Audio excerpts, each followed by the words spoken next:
바울은 모든 것이 하나님의 은혜라고 그랬죠. 근데 사실은 창세기 3장 15절부터 은혜 언약을 주신 이후로 은혜가 시작된 것이 아니고 만세전부터 우리 시작부터 하나님은 은혜로 우리를 선택하셨고 우리를 은혜 가운데 지금도 인도하고 계시고 또 하나님이 갑자기 또 바뀌어가지고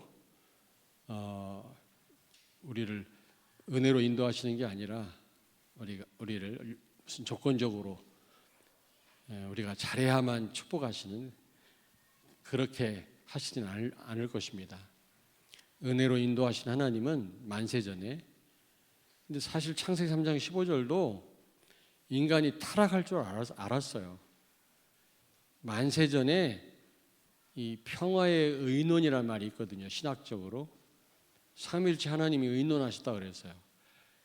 인간에게 부득불 자유의지를 주려면 선악과 테스트를 해야 되는데 여기서 실패할 줄 알고 그리스도를 보내실 계획을 세우신 겁니다.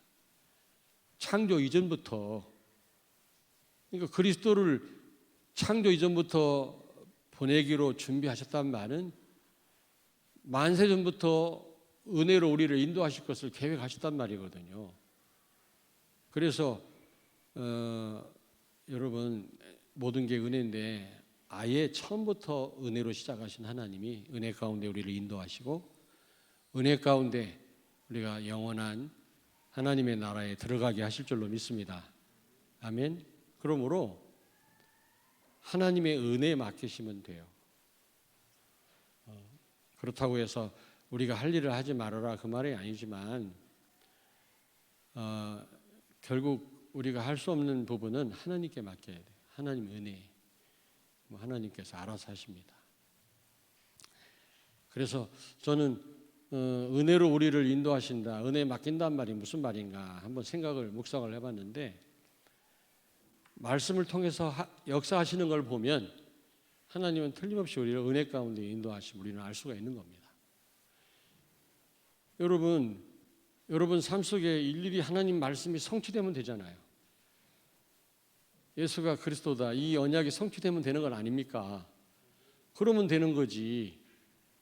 우리는 할 수 없는데 그리스도가 그리스도 된다면 그게 은혜 아니겠습니까? 자, 하나님이 어떻게 말씀으로 역사하시는가? 첫째는 이 말씀을 주시죠. 언약을 주십니다.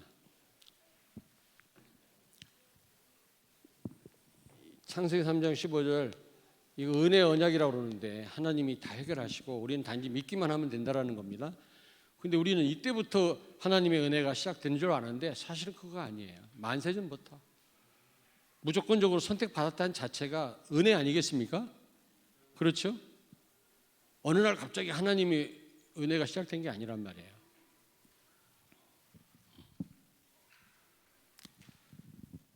그런데 오늘 여기 1절에 보니까 하나님이 아브라함과 사라에게 말씀하신 대로 여기 아브라함 사라에게 말씀을 주셨거든요. 아들을 낳을 거다. 하나님이 분명히 언약을 주신 겁니다. 하나님은 어떤 일을 하시기 전에 반드시 먼저 말씀을 주십니다. 말씀을 주시지 아니하시고 한 번도 하나님이 일을 해보신 적이 없어요. 하나님은 반드시 언약의 하나님이라고 하나님과 우리 사이는 언약 관계거든요. 반드시 언약이 없다. 그거는 바른 관계가 아니고요. 언약 없이 응답받았다. 그건 미신이지 미신. 예레미야 33장 2절에 보니까 여러분 일을 만들며 또 그것을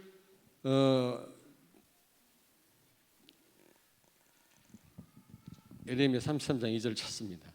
우리 정확하게 같이 읽어보겠습니다. 예레미야 33장 2절 일을 행하시는 여호와 그것을 만들며, 그렇죠.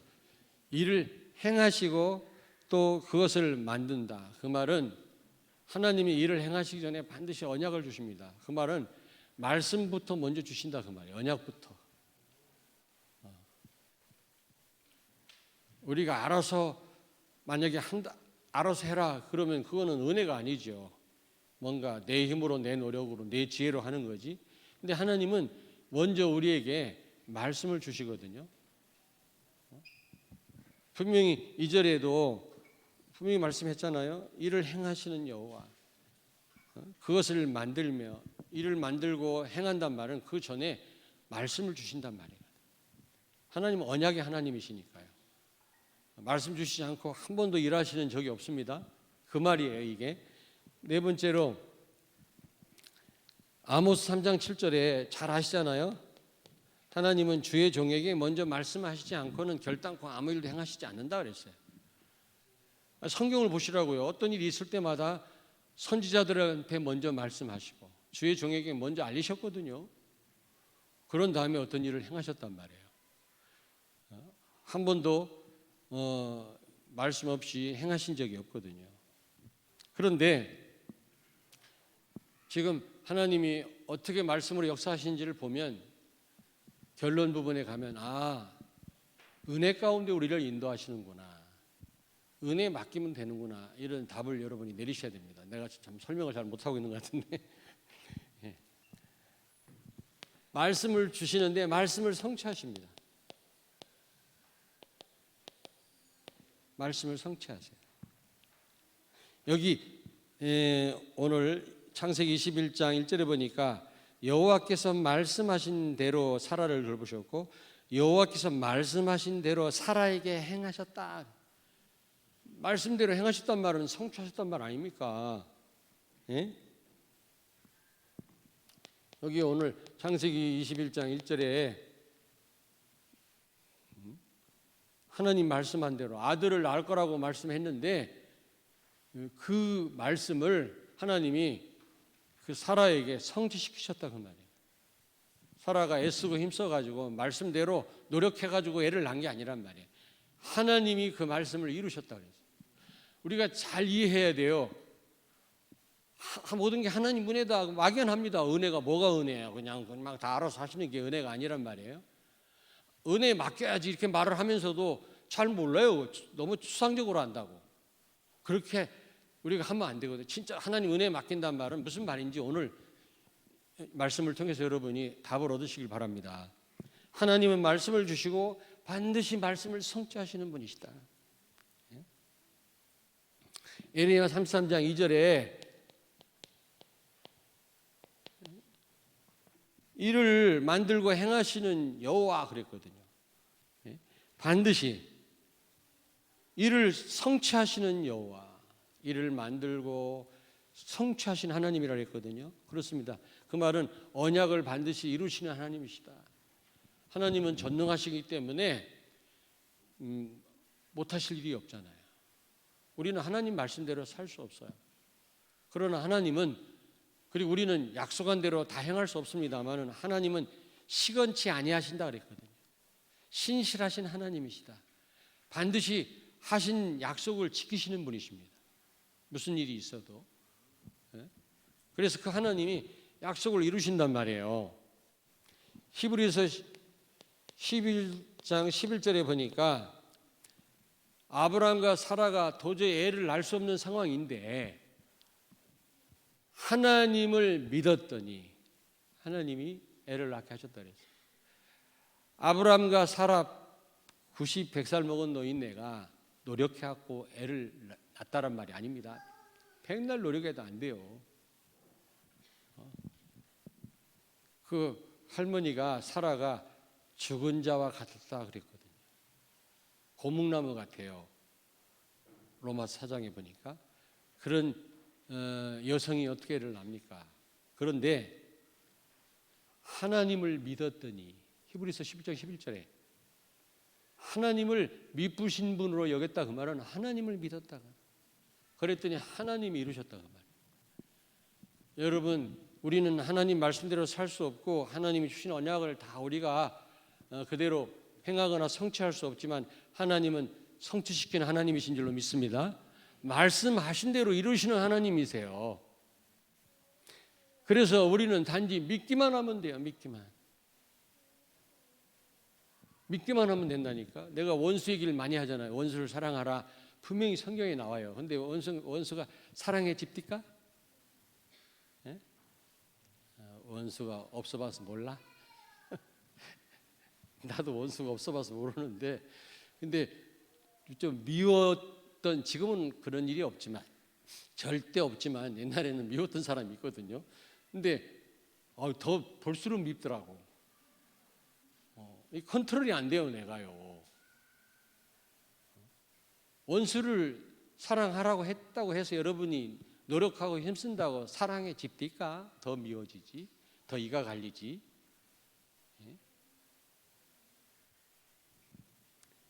내가 당신을 10년 동안 남편한테 싸우면서 10년 동안 내가 참았다고 하는데 그 참은 게 아니라 벼른 거지. 그게 참아집니까 그게요?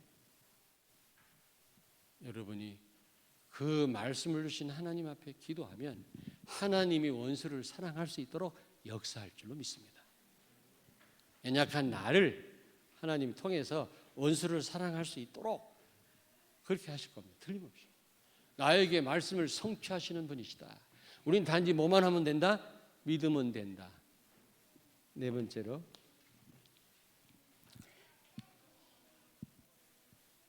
그래 예레미야 33장 여기 3절에 보니까 그러므로 부르짖어라 크고 비밀한 일을 보이겠다. 그게 무슨 말입니까? 이를 만들고 행하시는 여호와, 성취하시는 여호와다. 그러므로 부르짖으란 말은 기도해라. 우리가 그 말씀대로 지켜 행하라고 하지 않고 부르짖어라, 기도해라. 그럼 하나님께서 그 일을 성취하신다 그 말이에요. 크고 비밀한 일을 보이신단 말이죠. 우리가 부르짖은 그 언약을, 그 말씀을, 그 기도를, 기도 제목을 우리 삶 속에 이루신다 그 말이에요, 여러분요.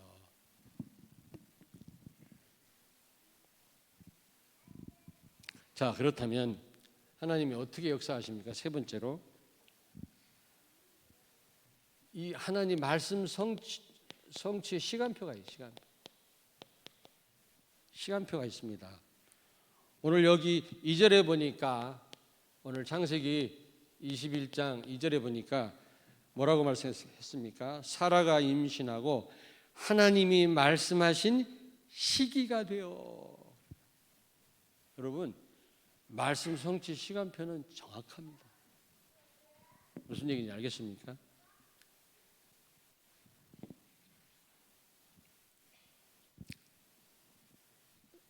창세기 41장 46절, 요셉이 술 맡은 그 장관의 꿈을 해몽해주고, 당신이 복직이 되면 나를 좀 여기서 빼내달라, 내가 억울하다. 누구를 원망하거나 그러지는 않았지만 나는 잘못이 없는데 여기 들어왔다. 보디발 아내를 막 고발하고 비난하지는 않았어요. 요셉이요, 그런 말이 없어요. 단지 내가 좀 억울하니까 당신이 복직하면 나를 좀 꺼내달라, 나를 좀 제발 봐달라고 부탁했는데 술 맡은 관원장이 요셉을 잊었더라 그랬거든요. 얼마나 속상하겠어요. 그 감옥에서, 너무너무 답답한 그 감옥에서, 죽을지 살지 모르는 감옥에서 너는 살아날 거라고, 너는 복직할 거라고 그런 답을 줬는데 이 술 맡은 장관이 복직을 하고 요셉을 잊었다니까. 우리 같으면 얼마나 속상하고 원망하겠습니까? 근데요, 나중에 바로가 꿈 꿔가지고 꿈 해석할 사람 없을 때 요셉이 감옥에서 나왔는데 그때 나이가 30세다 그래요. 총리 될 수 있는 나이라. 일찍 나오면 자유인이 될 수도 있고요, 아니면은 뭐 감옥에서 나올 수는 있지만 총리는 될 수 없어요. 나이가 안 돼요. 나이가 어려서. 근데 바로 앞에 딱 섰을 때 요셉 나이가 딱 30세야. 법적으로 총리가 될 수 있는 나이라. 여러분, 하나님의 시간표는 정확합니다. 오늘 여기 보십시오. 2절에 보니까 하나님이 말씀하신 시기가 돼요. 아마 언제쯤 애가 날 거라고 좀 언급을 하셨나 봐요. 아니면은 분명히 날 거다 그렇게 못을 박았는데 그때가 돼가지고 애를 낳았다 그 말이에요.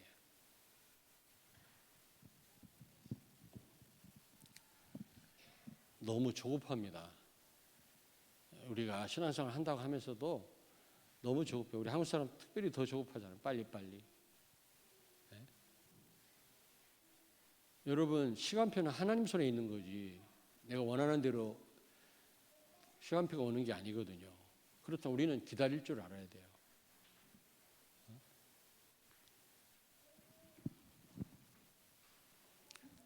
이사야 60장 22절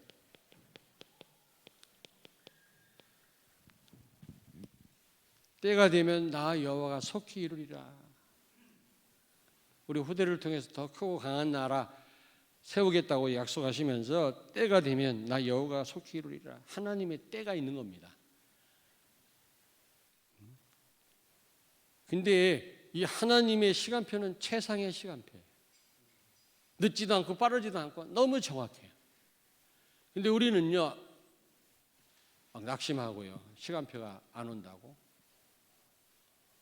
그래서 많은 손해를 보죠. 야곱처럼 굉장히 고통당하고 그러죠. 사도행전 1장 4절 하나님의 나라를 말씀하시면서 기다리라 그랬거든요. 하나님의 나라. 여러분 그리스도 언약 붙잡고 기도하면 여러분 이미 하나님의 통치 속에 여러분이 들어와 있습니다. 하나님 나라에. 그런데 우리가 그 하나님의 통치를 받고 있지 않는 겁니다. 하나님은 분명히 나와 함께 하시는데 내가 인도를 안 받고 있는 거예요. 그렇다면 기도하면 하나님이 나를 인도하시기 시작합니다. 그걸 하나님의 나라라고 그러죠. 하나님 나라가 임했다 그러는데 그게 내가 엉망으로 살다가 말이지 갑자기 내가 기도 잠깐 했다고 하나님 나를 인도하시는 게 아니란 말이에요. 흑암이 금방 떠나가는 게 아니란 말이죠. 좀 시간이 필요해요. 근데 그게요 하나님의 시간표예요. 정확한 하나님의 시간표. 우리는 꼭 기억해야 돼요. 말씀을 주시고 그래서 계속 강단을 통해서 말씀 주시잖아요. 그리고 말씀을 하나님이 성취하십니다. 그래서 우리는요 기도하면 됩니다. 우리가 그 말씀대로 행할 수 없어요. 237 나라 우리가 살릴 수 있습니까? 나 하나 주체도 못하는데. 그래서 아예 포기하고 기도 안 하는 분이 있어요. 에이 뭐 어떻게 내가 지금 영적 문제에 시달리는데 무슨 5천 종족이냐 그러는데 여러분 말씀 성취는 하나님이 하시는 겁니다. 성령께서 하시는 일이에요. 내가 하는 게 아니라니까. 아브라함과 사라가 애를 낳을 수 있습니까? 100살 먹은 노인네가 단지 믿었다고 그랬거든요. 믿었더니 하나님이 말씀대로 행하셨다고 그랬지 본인들이 말씀을 잃었다는 말이 어디 있어요? 성경에 그런 말씀이 없어요. 그러면 네 번째입니다. 여러분 이 말씀 잡은 자 여러분과 나죠? 잡은 자를 하나님은 축복하시고 보호하십니다. 왠지 아십니까? 말씀 때문에. 우리가 훌륭해서 우리가 가진 게 많아서 고상해서가 아니라 우리가 말씀을 붙잡고 있기 때문에 그 말씀을 나를 통해서 하나님 이루셔야 되기 때문에 내가 문제 생기면 안 되거든요. 그러므로 여기 보니까 사라를 돌보셨다 그랬어요. 여기 21장 1절 보세요. 여호와께서 말씀하신 대로 사라를 돌보셨고 사라를 왜 돌봤어요? 훌륭해서? 아니에요. 하나님의 말씀이 사라를 통해 이루어져야 되기 때문에 사라가 죽으면 안 되거든. 문제 생기면 안 되거든요. 그래서 돌보셨다 그랬어요. 여러분 이스라엘 백성들 사라를 돌봤다 그랬어요. 이스라엘 백성들을 이 40년 광야에서 그렇게 불신앙하고 원망하고 그래도 물론 이제 1세대는 광야에서 죽었습니다만 그의 후대들은 가나안을 정복했잖아요. 후대들을 축복하셨어요. 끝까지 돌보셨단 말이에요. 여호수아 갈렙을 돌보셨고, 왜 그런지 아세요? 훌륭해서가 아니에요. 인격이 좋아서가 아니에요. 가나안을 정복해야 되기 때문에 하나님이 분명히 그들을 통해서 가나안을 정복하게 하시겠다고 약속했기 때문에 그 약속을 이루시기 위해서 이스라엘을 부득불 지키실 수밖에 없는 거예요. 그렇다면 여러분이 언약 정확하게 잡았다, 하나님이 끝까지 지키십니다. 끝까지. 왜? 여러분이 무슨 탈라면 큰일 나니까. 우리 교회가 무너지면 대전 못 살리니까. 하나님 우리 교회를 어떻든 우리를 돌보시고 보호하시고 인도하시고 끝까지 책임지실 줄로 믿습니다. 여러분 개인과 가정도 마찬가지란 말이에요. 오늘 여기 사라를 돌봤다고 그랬잖아요. 이 할머니가 뭐가 훌륭하다고 할머니를 돌봐. 이빨 다 빠진 할머니. 할렐루야.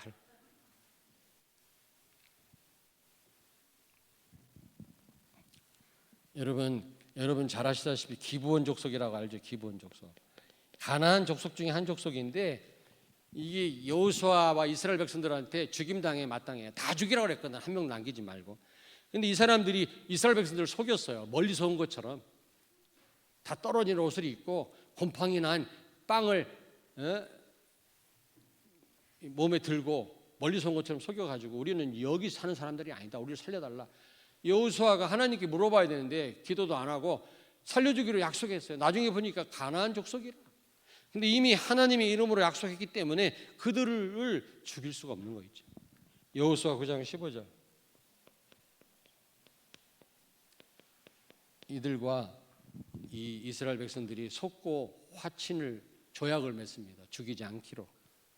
죽어 마땅할 사람들이거든요.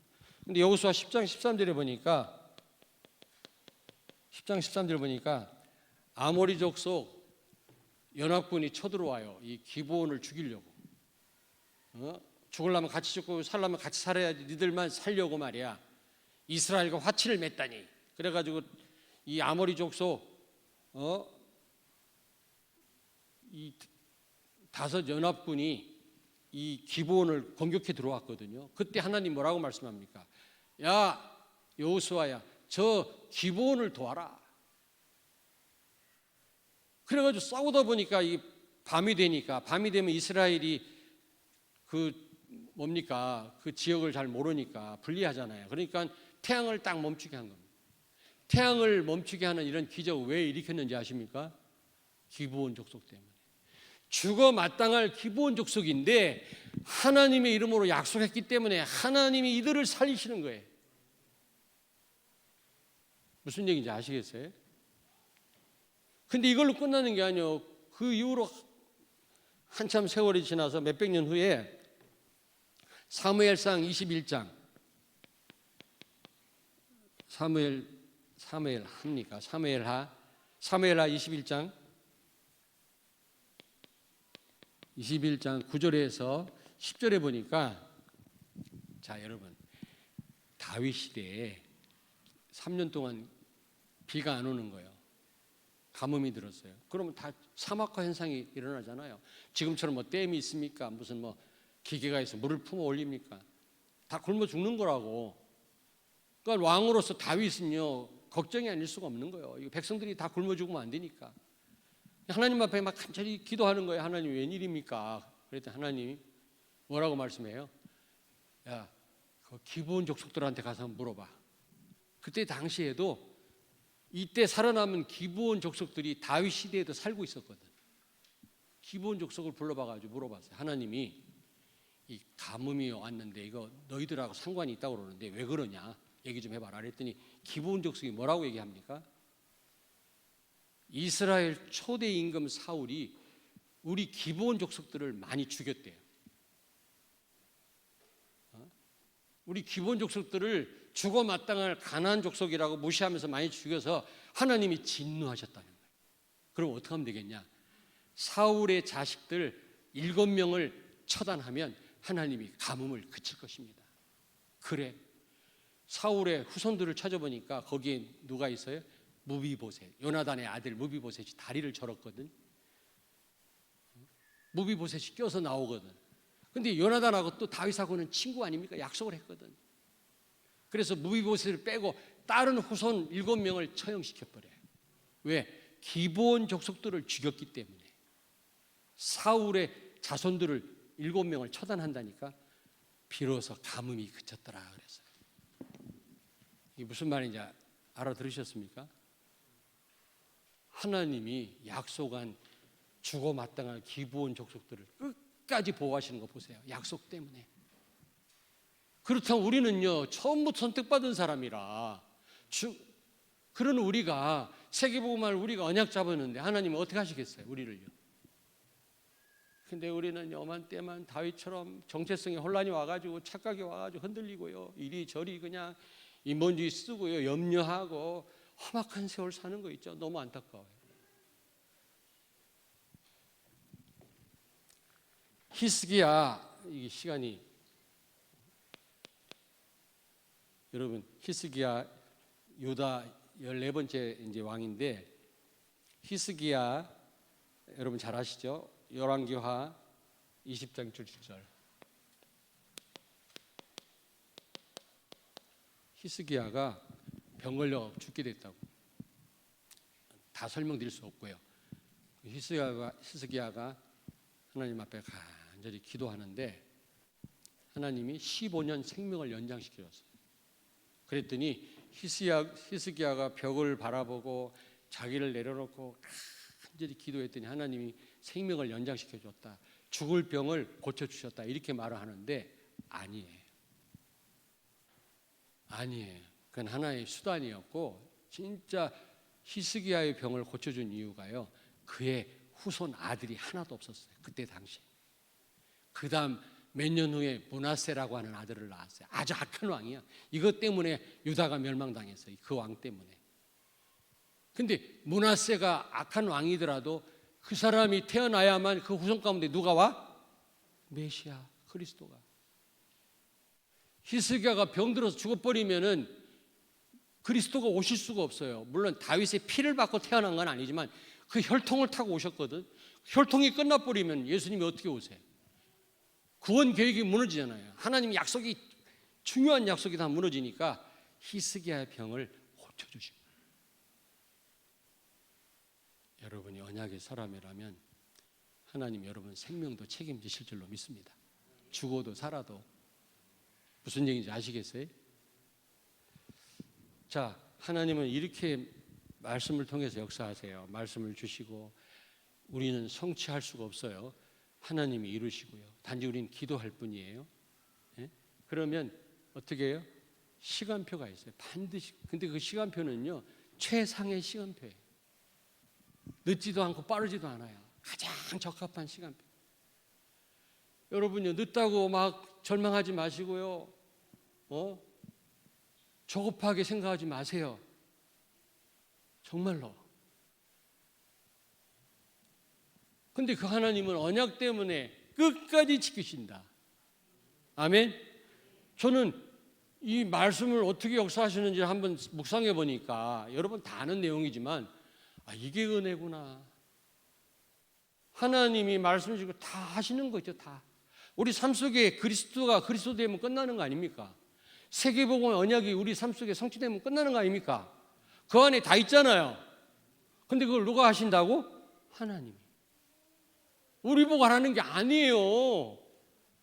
말씀 누가 주셨다고? 하나님이. 누가 이루신다고? 하나님이.